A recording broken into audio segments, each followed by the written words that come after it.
Bonjour, je vous reprends pour la traditionnelle vidéo point saga de l'année et ceci explique que le bordel derrière moi, j'ai pris quasiment tous les livres dans ma bibliothèque, donc tout risque de s'effondrer à un moment donné. Mais bon, commençons. Alors, déjà nous sommes le lundi 22 juillet et on va faire le point à ce moment-là. Donc je ne vais pas inclure les livres que je pense lire là dans les prochains jours, semaines. Je vais faire avec l'état actuel en fait de ces sagas. Autre point, pourquoi je fais cette vidéo en juillet-août? Parce que pour moi c'est plus facile, comme je suis professeur, de raisonner ainsi et de raisonner en termes d'années scolaires. Alors pas sur tout, mais en tout cas sur les sagas, ça me permet de faire un bilan à la période estivale pour repartir en septembre avec des idées plus claires en tête et savoir où je suis, où je vais et quelle saga j'ai envie de lire en priorité. Comme l'année dernière, j'ai découpé cette vidéo en 5 catégories avec tout d'abord les sagas abandonnées, puis les sagas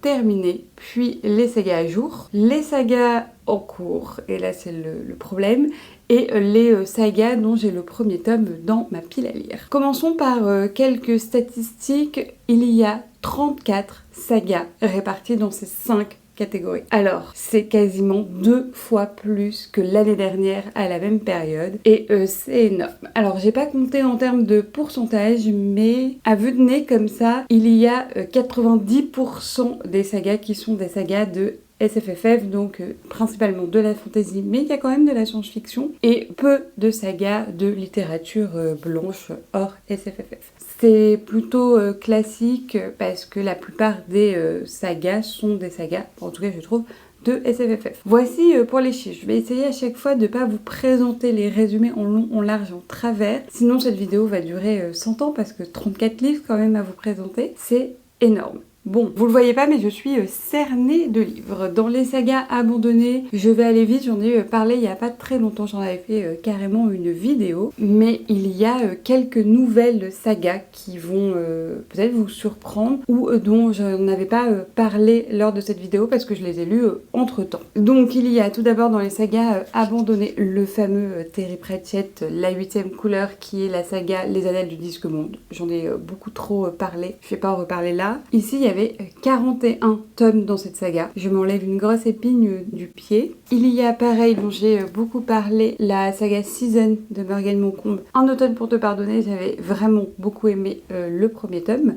C'est des tomes compagnons, mais comme les autres sont vraiment de la romance, là il y avait un petit truc d'enquête qui me plaisait bien. Je vais pas continuer du coup parce qu'il y a beaucoup trop de romance à mon goût dans les autres livres. Dans cette saga, il y a 4 tomes, donc voilà, c'était pas une très longue saga et c'est une saga de littérature blanche. Autre saga que j'abandonne, Robin Hobb, Les Aventuriers de la Mer, même si j'hésite beaucoup, vous le savez, j'en parle systématiquement. C'est un DNF qui me travaille, notamment parce que j'ai commencé le 2e cycle de l'Assassin Royal et que ça fait fortement écho aux Aventuriers de la Mer, que j'entends que des éloges sur cette saga, donc bon, elle est là, je sais pas si elle va rester longtemps DNF ou pas. Il est possible, mais bon, je ne sais pas. Bref, 9 tomes en français dans Les Aventuriers de la Mer et j'ai lu les 3 premiers. Autre saga de littérature blanche, Les 7 sœurs de Lucinda Riley, où il y a 8 tomes. Et moi, j'ai écouté et lu les 4 premiers, donc je suis arrivée à la moitié. Et j'avais fait un vlog dans lequel je lisais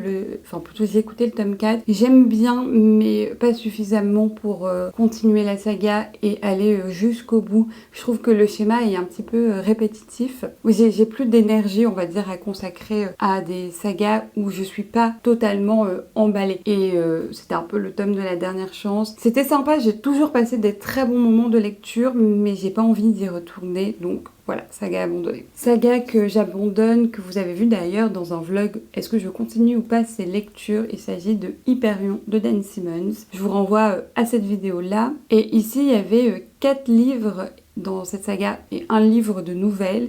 Et j'ai même pas fini le tome 1. Bref, j'abandonne. Et le petit dernier que vous allez voir passer dans mon bilan lecture de juillet, donc après cette vidéo, que j'abandonne, c'est Le Code Enigma de Neil Stephenson. Ici, on était sur une trilogie. J'ai abandonné. J'ai lu les 50 premières pages. Ça ne m'a pas plu du tout. Donc voilà, ça l'a pas fait. J'ai mis beaucoup de temps à le sortir de cette palle et ça a été un échec, mais c'est comme ça. Donc en tout, 6 sagas abandonnées, ce qui est déjà pas mal.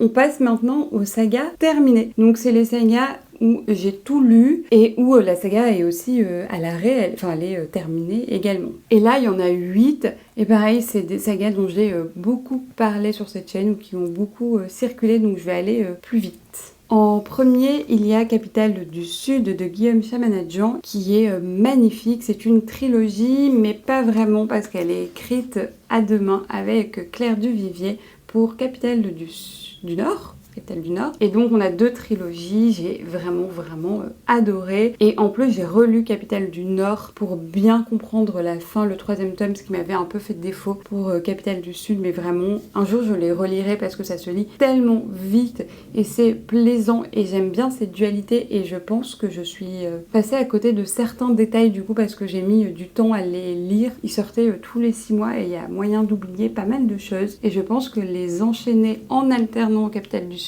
et Capitale du Nord, ce sera un projet pour bientôt. Saga que j'ai adoré, coup de cœur, à part le tome 3 qui m'a un peu déçu, mais sinon, saga chouchoute, La Maison des Jeux de Claire North. J'adore le concept, j'adore l'histoire, j'adore l'imbrication des tomes. Enfin, franchement, c'est ma saga coup de cœur. Lisez-la, surtout qu'elle est très courte. À chaque fois, ça fait 150 pages. Et c'est un bijou vraiment de la littérature. Et pour un court résumé, en fait, dans le tome 1, on va suivre comment s'appelle cette jeune femme, Ten.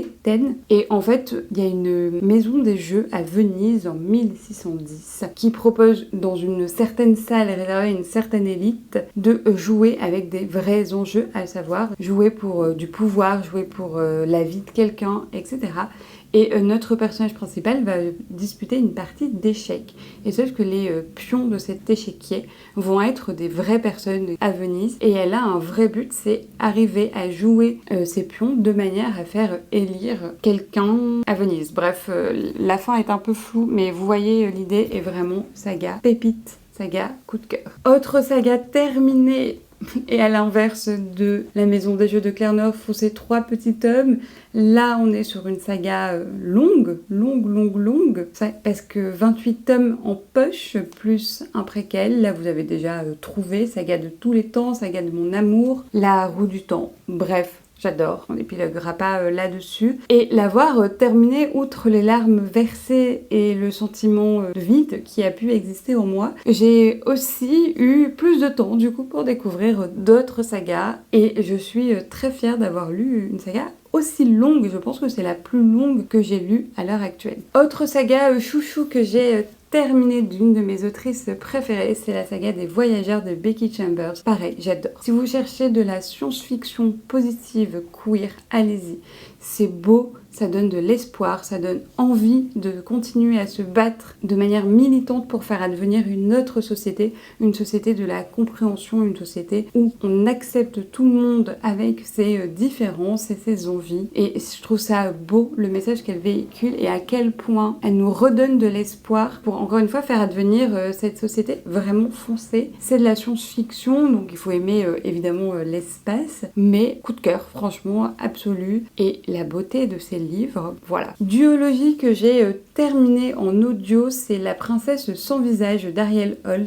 J'avais bien aimé le tome 1, le tome 2 pas trop, c'est du young adult, intéressant dans l'imaginaire. Après moi j'étais pas très fan des failles, de ce qui se passait, j'étais un petit peu perdue avec les personnages. En tout cas ça a fait le job à un moment donné où je savais pas quoi écouter en livre audio et je la recommande si vous aimez bien cet univers là. Autre duologie que j'ai terminée il n'y a pas longtemps, c'est La Parabole du Sommeur d'Octavia Butler. J'ai pas du tout aimé le tome 1, le tome 2 beaucoup plus. Je vous renvoie à mon bilan lecture du mois de juin. Ce que j'ai pas aimé dans le tome 1, c'est la part très importante de la religion. C'est un thème qui ne m'intéresse pas et forcément comme on a une jeune femme qui fonde une religion ou crée une religion, qui va flirter avec la secte, c'est un thème très présent. Moi ce que j'ai plus aimé, c'est ce monde, en fait même pas post-apo, c'est juste le réchauffement climatique continue, on a une montée des extrêmes au pouvoir, de l'extrême droite en l'occurrence, une forte dimension raciste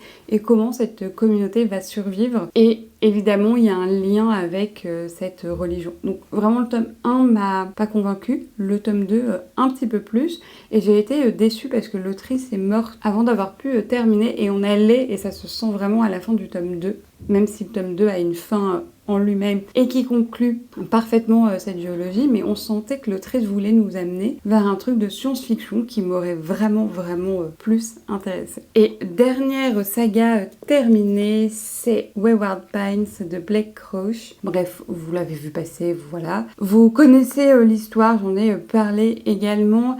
Moi j'ai été un petit peu déçue. Alors oui, c'est un bon thriller, ça se lit vraiment très vite, mais je trouve que les thèmes auraient pu être davantage poussés, davantage creusés. C'était une saga intéressante, mais pour moi on est un peu resté par moments au stade des bonnes idées et on n'a pas assez développé en fait l'univers, les actions, les conséquences.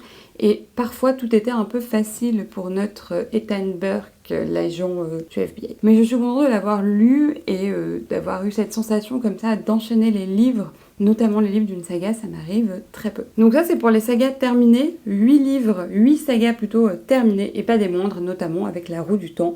Voilà, la série, la saga imposante de ma pile à lire et de mes lectures. On passe à la troisième catégorie, les sagas où je suis à jour, c'est-à-dire où j'ai lu tous les tomes qui étaient parus en France. Alors, il n'y en a pas beaucoup, parce que c'est rare que je sois à jour, en fait, sur une saga, et très souvent, j'aime bien commencer des sagas qui sont déjà terminées ou suffisamment avancées pour, si j'ai envie de les enchaîner, ou en tout cas de les lire, je suis pas forcée d'attendre du fait du rythme d'écriture de l'auteur ou de l'autrice. Bon. La première saga, c'est la saga Lightlark. Ici, vous avez le tome 2 d'Alex Aster. Et ça sera une trilogie, donc on attend le tome 3. J'ai adoré le tome 1, vraiment ça a été un coup de cœur. Le tome 2 m'a plu un peu en deçà, mais c'est une saga en fait qui m'a marqué avec ce tome 1 et que je vais continuer. Après c'est pas incroyable, c'est pas la meilleure des sagas que j'ai lues, mais par contre ça fait le job, c'est une bonne saga pour moi de fantasy. La dimension romance passe, donc ça c'est plutôt pour moi un bon point. Elle n'est pas trop présente, ou si elle est présente, j'aime bien comment elle est narrée. J'aime bien l'univers, j'aime bien ce qui a été construit. Je sais qu'elle n'est pas exceptionnelle, qu'il y a plein de défauts, notamment sur la valorisation de certains traits toxiques, même si la plupart sont quand même dénoncés. Elle a plein de défauts, je les vois, mais elle fait vibrer mon cœur à chaque fois que je lis les tomes. Je pleure, j'ai versé des larmes au tome 1 et au tome 2. Elle procure chez moi des sentiments qui font que je veux pas l'abandonner, je veux continuer cette saga, malgré ses défauts, malgré le fait qu'elle s'adresse à un public plutôt jeune, et malgré le fait que ça soit pas non plus un world building incroyable. Deuxième saga où je suis à jour, et qui va être une trilogie, il s'agit de la saga Absolue de Margot Dessaignes, une autrice française. Ici on est dans un monde post-apo où on envoie des jeunes derrière un mur où il y a la chose. On sait pas trop pourquoi la chose est là, et nous on va suivre ces jeunes qui sont arrivés à différentes générations et qui s'organisent, en tout cas au tome 1, en clan pour essayer de survivre à l'issue de cet emprisonnement, de cette forme d'emprisonnement. J'aime beaucoup certains personnages, d'autres me laissent perplexe. J'ai été déçue de la fin du tome 1, ça je l'avais déjà dit en vidéo. Tome 2, je l'ai trouvé intéressant, un peu long par moments, mais en fait je suis intriguée par l'univers qu'elle a créé et ce qu'elle veut nous montrer et où elle veut nous amener, et des révélations successives qui ont pu avoir lieu, et c'est pour ça que je continue cette saga et que j'attends le tome 3. Alors avec impatience non, mais par contre dès qu'il va sortir je vais le lire parce que j'ai envie d'avoir le fin mot de cette histoire. Et en plus elle a dit de manière répétée que ça n'allait être que une trilogie, et j'aime bien avoir des sagas un petit peu courtes, et surtout que les autrices ne rajoutent pas au fur et à mesure des tomes. Donc voilà, je suis contente, ça sera le tome conclusif et on aura le fin mot de cette histoire. Troisième saga où je suis à jour et où j'ai trouvé peu d'informations. Donc en fait, je sais que c'est une saga, mais je ne sais pas en fait combien de tomes il va avoir. Je sais que c'est une saga dont je vous parle d'Ilos de Marion Brunet, parce que la fin du livre nous laisse suggérer qu'il va y avoir une suite. Alors là, j'en avais parlé dans un vlog. Marseille, que vous voyez représenté ici avec Notre-Dame de la Garde, est complètement sous l'eau, ou en tout cas la majorité de la ville est sous l'eau du fait du réchauffement climatique, et on va suivre une bande de jeunes qui viennent de milieux différents et qui plongent du coup et donc se retrouvent dans la ville de Marseille et pour différentes raisons. Et à la fin, il y a tout un plan où ils veulent voler le sort de mafieux local. Voilà, et j'étais pas hyper emballée par la fin. J'ai pas eu tant de sympathie que ça pour les personnages. Ça n'a pas été le livre coup de cœur. Ce que j'ai adoré, c'est le décor, parce que Marseille, c'est la ville où j'ai grandi et où du coup je connais bien. Et c'était intéressant de voir les quartiers, de voir ce qu'elle en avait fait. Et ça, j'avais bien aimé la construction. Pourquoi je l'ai pas mis dans Saga abandonnée? Parce que je sais que cet attachement que j'ai à Marseille et que je retrouve dans ce livre peut me faire lire le tome 2. Après, si le tome 2, pareil, je ressens les mêmes... pas ennui, parce que le mot est bien trop fort, mais le peu d'attachement à l'histoire et au personnage, j'arrêterai la saga si elle est plus longue qu'une duologie. Mais du coup, j'ai envie de lui redonner une chance quand même. J'ai envie de voir ce qui va se passer et lire du coup ce livre-là encore une fois, la suite encore une fois à Marseille. Je me dis que c'est un projet qui me tend et donc pourquoi pas continuer. Mais c'est vrai que ça sera le tome 2, ce sera le livre de la seconde chance, de l'ultime chance même. Autre livre qui est une saga, et je crois qu'il n'y a que 2 tomes, si j'ai bien tout suivi. Je crois qu'il y a d'autres livres dans l'univers, enfin je sais pas. Si d'ailleurs, si vous savez, n'hésitez pas à me le dire, parce que j'étais un petit peu déjà étonnée que ce soit une saga. Je pensais que c'était un one-shot. Mais bon, il s'agit de The Royal Coven de Juno Dawson. Donc ça, c'est la version française, même si le titre est en anglais. J'en ai pas encore parlé sur cette chaîne, mais j'ai vraiment bien aimé. Donc on va suivre ici des sorcières à notre époque qui se cachent voilà, dans le monde qu'on connaît. Juno Dawson, c'est une autrice qui est aussi connue pour ses essais, et là je vous en avais parlé de celui-ci, sur le genre et notamment les transitions de genre. Et elle injecte ça, donc je trouve ça... Enfin, j'avais pas capté moi que c'était la même personne quand j'ai acheté le livre. Bref, la meuf est un petit peu perdue.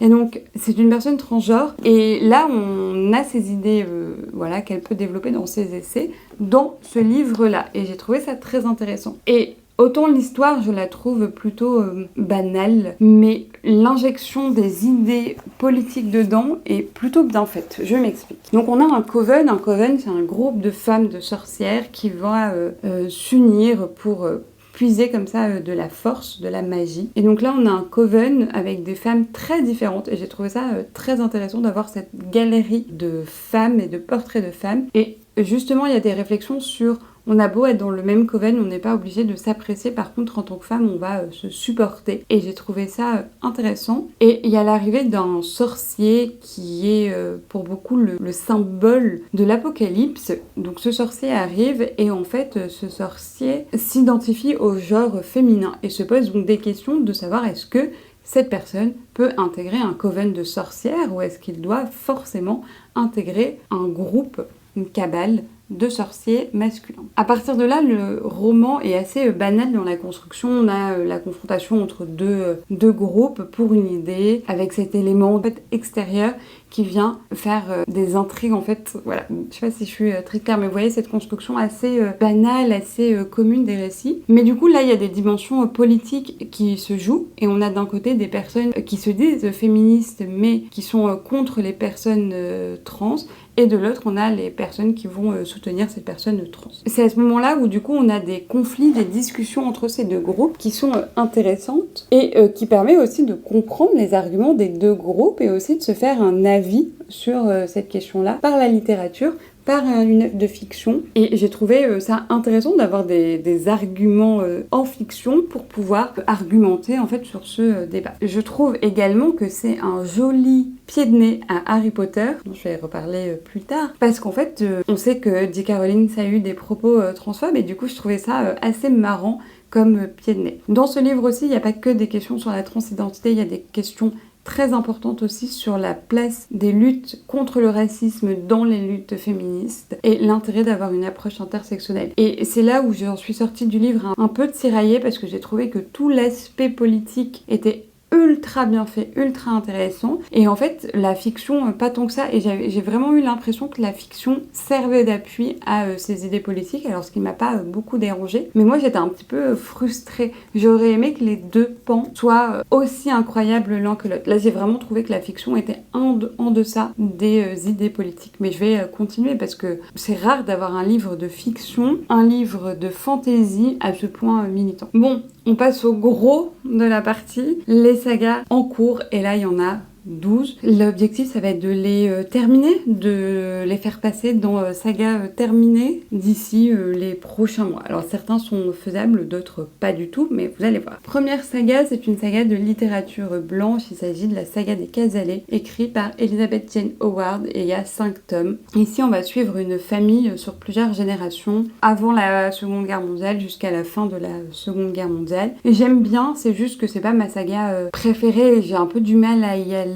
Et pourtant, quand j'y suis, je trouve que ça se lit hyper vite, que c'est un bon page-turner, mais j'ai pas le réflexe d'y aller. Alors je sais pas trop à quoi c'est dû. J'aime bien, je vais pas abandonner, il faut juste que je me motive en fait, et que je mette ce petit coup de pied aux fesses qui va me motiver, parce qu'à chaque fois, je passe un très bon moment de lecture. L'Assassin Royal de Robin Hobb, je présente plus, j'ai lu le tome 10, qui n'est pas... Enfin, il faut que j'achète l'intégrale suivante, mais j'ai quand même lu le tome 10. J'ai pas compté combien il y avait de tomes, mais il y en a beaucoup. Sachez que j'adore ça, j'adore vraiment, c'est une saga chouchoute. C'est pas une saga coup de cœur parce que chaque tome ne me convainc pas autant que d'autres, mais j'adore. Vraiment, je suis attachée à Fitz, je suis attachée à l'univers, et j'adore y retourner chaque mois. Alors, saga plus compliquée en termes de à jour, pas à jour, il s'agit de Skyward de Brandon Sanderson, parce qu'il me manque le tome 0.5, voilà, tout ça est compliqué, qui s'appelle Un paradis à défendre, qui est compliqué à trouver parce qu'il se vend que si on achète X livres de telle maison d'édition. Bref, j'ai réussi à le trouver. Et le tome 4 est sorti en anglais, mais pas encore en français. Donc j'ai lu le tome 1, 2, 2.5 et 3. Et il me reste donc le petit livre 0.5, là, Un paradis à défendre. Et j'aurais pu la mettre si j'avais lu ce livre-là dans Série à jour, parce que j'attends la traduction du tome 4, en fait, en français. On est là sur de la science-fiction avec des vaisseaux. Il se passe plein de choses. J'aime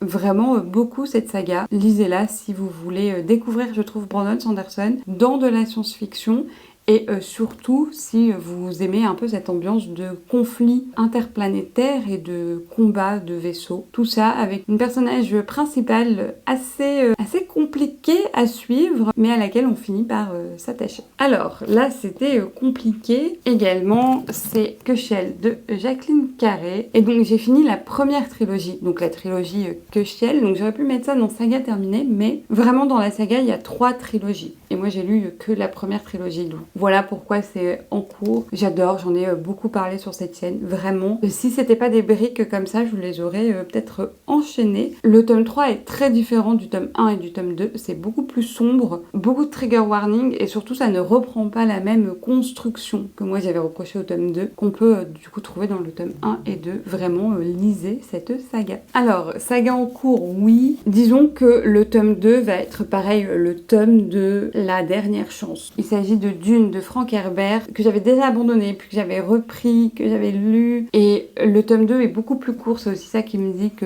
pourquoi pas. J'ai envie de voir où ça va aller, mais en même temps je suis pas hyper intéressée par l'univers, donc je vais lui laisser une dernière chance et on verra. Je ne présente plus Dune de Frank Herbert, mais sachez qu'il y a 6 tomes, mais qu'on suit pas toujours Paul, heureusement, dans les 6. Il y a 3 duologies en gros. Bref, j'ai pas trop compris, mais je vais du coup lire le tome 2 bientôt pour me faire un avis là-dessus. Saga chouchoute vraiment qui se hisse en haut de mes sagas de l'année. Il s'agit de Palace de Marine Carteron. Ici, il me reste que le tome 3 à lire, je l'ai acheté. Je finis cette vidéo et je m'empresse d'aller le lire. J'adore, je suis très fan de cette saga et de cette autrice. Et donc il me reste plus que le tome 3, c'est prévu dans les choses à faire là pour cet été. Comme ça, j'aurai une saga terminée de plus. Duologie, maintenant que je pourrais terminer, mais j'attends ma partenaire de LC, c'est Les Seigneurs de Bohème Chalène d'Estelle Faye. J'avais vraiment bien aimé le tome 1 et donc il me reste que le tome 2 à lire, qui est aussi une brique, hein, parce que là on dirait pas comme ça, mais ça fait plus de 700 pages et voilà pour l'intérieur. J'avais bien aimé. Ici, peut-être qu'un résumé s'impose. On va suivre plusieurs personnages dans l'Empire de Bohême qui est en train de s'effondrer. On va voir comment en fait chaque personnage a son rôle dans cet effondrement. Et c'est ça que j'avais trouvé intéressant, c'est qu'elle remet le temps long de l'histoire dans ce livre-là de fantasy. Et l'idée de dire que la révolution, elle ne vient pas, ou l'effondrement d'un empire d'une seule personne ou d'un seul groupe à un moment donné de manière très précise et actée, mais qu'il y a plusieurs éléments qui vont converger pour faire advenir cette révolution, et que c'est une combinaison de petites choses qui fait que les empires peuvent s'effondrer. Et j'ai trouvé ça très intéressant, et sachez que tous les personnages dans ce livre sont queer, et pareil, j'avais jamais vu ça en littérature, en fantasy.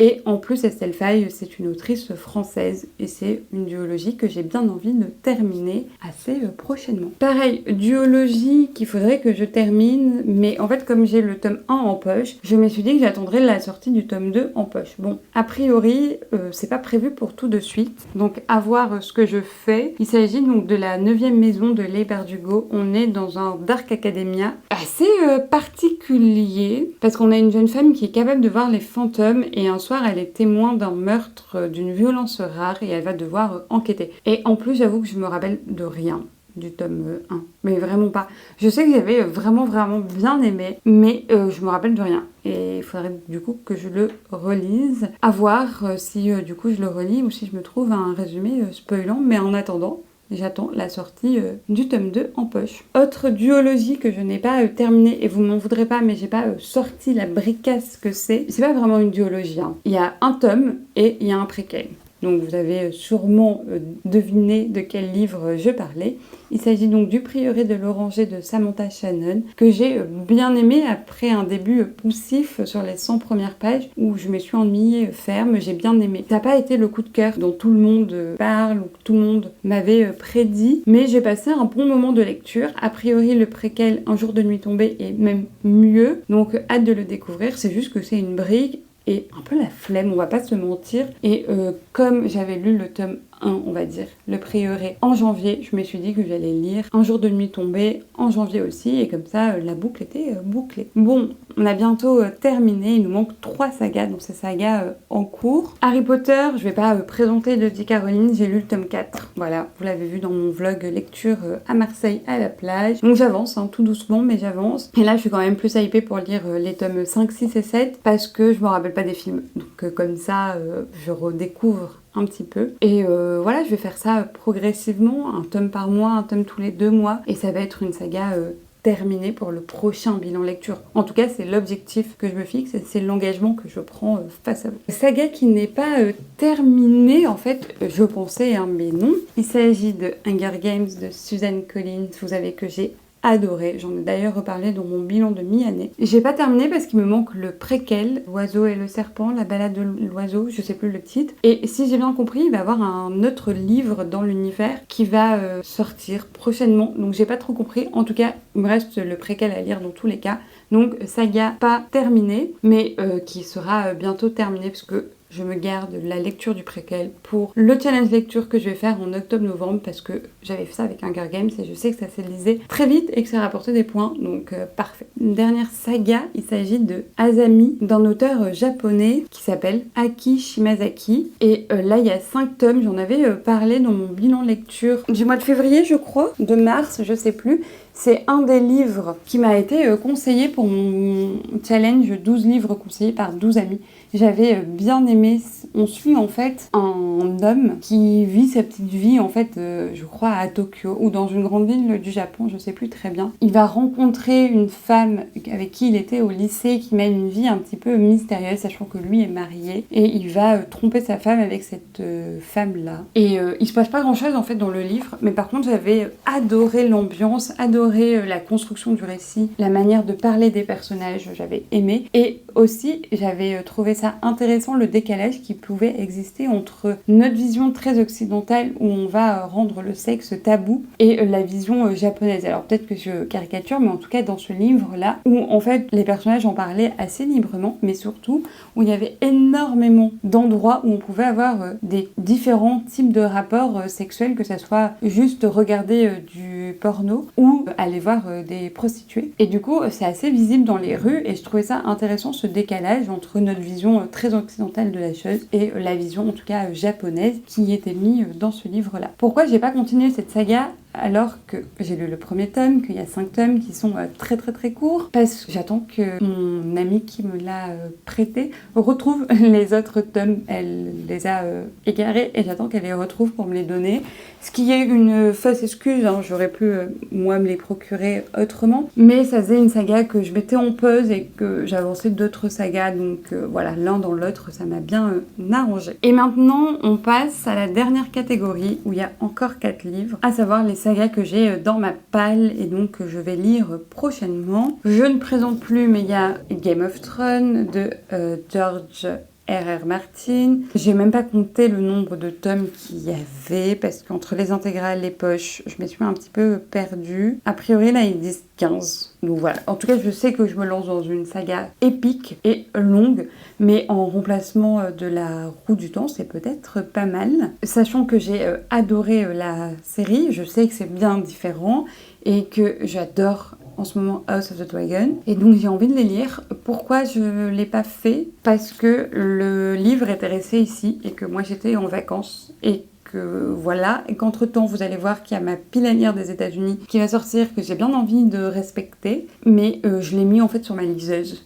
quand même le tome 1, au cas où si j'ai une frénésie de Game of Thrones, je vais pouvoir me précipiter pour le lire. Dans ma palle, j'ai Blackout de Connie Williams, qui est une duologie que j'ai eu d'occasion. Et voilà, je l'ai toujours pas lu depuis, parce que c'est une brique aussi, et que ça pèse lourd. Ici, on est en 2060. L'histoire n'a plus rien d'une discipline poussiéreuse. Grâce à la maîtrise du voyage dans le temps, les chercheurs de l'université d'Oxford se rendent fréquemment dans le passé, au plus près des événements qu'ils étudient, pour collecter des données toujours plus précises. Mais à trop vouloir s'approcher du feu de l'action, on finit par s'y brûler. C'est ce qu'apprendront à leurs dépens les jeunes historiens envoyés au cœur de l'horreur de la Seconde Guerre mondiale.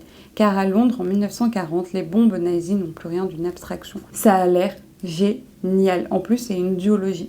J'adore. Je me suis aussi dit, mais c'est peut-être une fausse excuse, hein. Voilà, je vous laisserai en décider, que je voulais finir d'abord des duologies pour commencer de nouvelles duologies. Et c'est ce que j'ai fait notamment avec la saga que je vous ai présentée tout à l'heure, la parabole du sommaire d'Octavia Butler. Je voulais finir un petit peu des duologies avant d'en commencer d'autres. Et celle-ci en fait partie. En tout cas, elle me hype toujours autant. Et les 2 derniers tomes qui sont dans ma pile à lire, il s'agit du Tombeau scellé de Tasmin Muir. Je sais pas comment ça se prononce, une autrice néo-zélandaise. Je sais pas du tout de quoi ça parle, mais moi on m'a dit magie, nécromancie, personnage queer, je prends. Voilà, il y a 3 tomes. Et les 3 tomes sont sortis et je pense que la saga est terminée après ça. Et donc je vais pouvoir les lire et c'est une autrice. Et donc j'ai trouvé ça intéressant. Voilà, essayer toujours de lire plus d'autrices que d'auteurs. Et dernier livre qui fait partie de ma pile à lire des États-Unis, il s'agit d'American Royal de Katharine McGee. Là on va suivre un peu les têtes couronnées américaines s'il n'y avait pas eu la révolution qui avait donné lieu à une démocratie, s'il y avait une monarchie. Bref, on va suivre les héritiers et héritières de cette monarchie-là. Je sais pas trop ce que ça donne. Il y a 5 tomes plus un tome 0,5, donc il y a 6 tomes. Très honnêtement, le tome 1 sera le tome décisif. Hein. À tout moment, je DNF cette saga. J'en attends pas grand-chose à part juste m'occuper et lire ça en voyage quand je suis pas trop concentrée.